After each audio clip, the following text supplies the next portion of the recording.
Be back now. As we commemorate Youth Day, Amnesty International South Africa says the government must provide quality education to fight youth unemployment.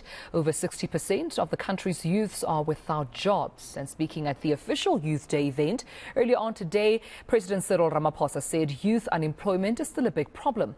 Now, Amnesty International South Africa's Executive Director, Shanila Mohammed, joins me now for more on this. Good morning to you, Shanila, or rather good evening. I keep saying good morning because I'm so used to doing these South African morning, but good evening to you, Shanila, and thank you so much for your time. Let's talk about the gaps, I suppose, in the country's education system already that contribute to youth unemployment. Where have you identified the gaps?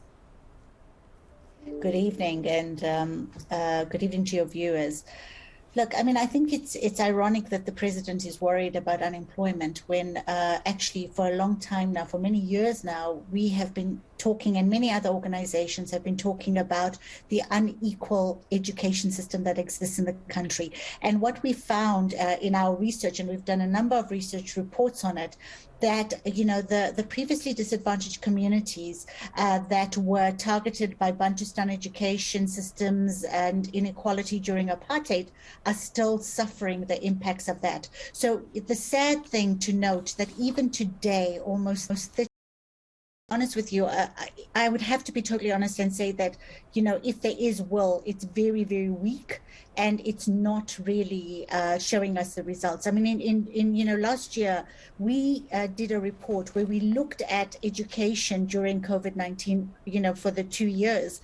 And what we found was that the children who were already previously disadvantaged, who were already not getting a quality education, fell even further through the cracks. And why do I say this? Because the government's plan to deal with COVID-19 and the education situation was to do online classes. I mean, that's the only thing they came up with. But most of the schools in this country do not have access to internet, or they don't, some of them don't even have roofs. I mean, we have seen schools with no sanitation whatsoever. We are still dealing with issues of pit latrine. So literally, there are two worlds for children in this country. The world of those that are rich and can afford a great education for their children, and the majority of people in this country who cannot afford or do not get what is their basic right under the Constitution, which is a quality education. So if I was to answer your question bluntly, no, because if there was political will, they would not keep on taking decisions that actually exacerbate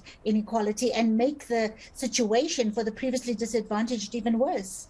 No, and when you talk about, you know, also the safety of, you know, these children, particularly black children in these previously disadvantaged communities, we speak of human rights violations. And I just wonder, why haven't there been any consequences against these violations? I mean, it's violations to right to quality education, rights to health and life, when we still hear of young children, you know, slipping into pit toilets, dying in these pit toilets. Why are there no consequences in this country to those violations, do you think? Well, it goes back to what you're saying. There's no political will. So every time there is a national day commemorated like today, we will hear the politicians saying the right things. We hear the president saying what he's saying today. But the question we as Amnesty International South Africa keep on saying to the president, stop talking and start doing. So if you're so worried about unemployment, then you need to go back to your ministers and say, hey, what are you doing about quality education? What are you doing about pit latrines? What are you doing? You know, we can't year after year after year come back and talk about the same things and see very little progress. I mean, they said that they were going to eradicate pit latrines 3 or 4 years ago. They've now pushed it to 2022, 2023. Why should our children still be using pit latrines? Why should our children go to school where there's absolutely no sanitation or roofs or desks? I mean, it's unacceptable. And you know what I think is that every South African, every person who lives in this country, if they start looking at every child in this country as their own child, and say, what would I not accept, accept for my child? Why should anybody else's child go through that? I think that's when we will start seeing the pressure being applied on the state. But, you know, people who have the luxuries and whose children go to good schools, they don't bother about those that don't. And unfortunately, we will not be free until everybody's free. And so our appeal also to people out there is don't sit back not going to allow these things to happen year after year after year. Fight, show solidarity for those parents and children who do not get a quality education, even if your child is in a good school, because actually every single child deserves to have a quality education, deserves to be safe, and deserves to have a school that is going to keep it safe, and they're going to have the sanitation and all the basic human rights that they deserve. Yeah, and just lastly, before I let you go, as a call to action that I'm hearing you're making to South Africans, what about the private schools, these schools that come into South Africa and obviously charging exorbitant amounts of money for the haves, which they can afford? Any role they can play here, or is it purely business for them? They've identified a gap, it's a business opportunity for them, they couldn't care less whether you can't afford. Surely you're not their target market, they're only targeting those who can afford. But is there a role that they can play as well? You know, with Amnesty, with us, we see the main duty bearer as the state. It is the state's responsibility to ensure that people in this country get their basic human rights, and that includes the right to a quality education, the right to life, the right to health, etc. When you look at these private schools, as you say, they're in it for the business. Those that have will go to it, and the state needs to make sure that it's all regulated.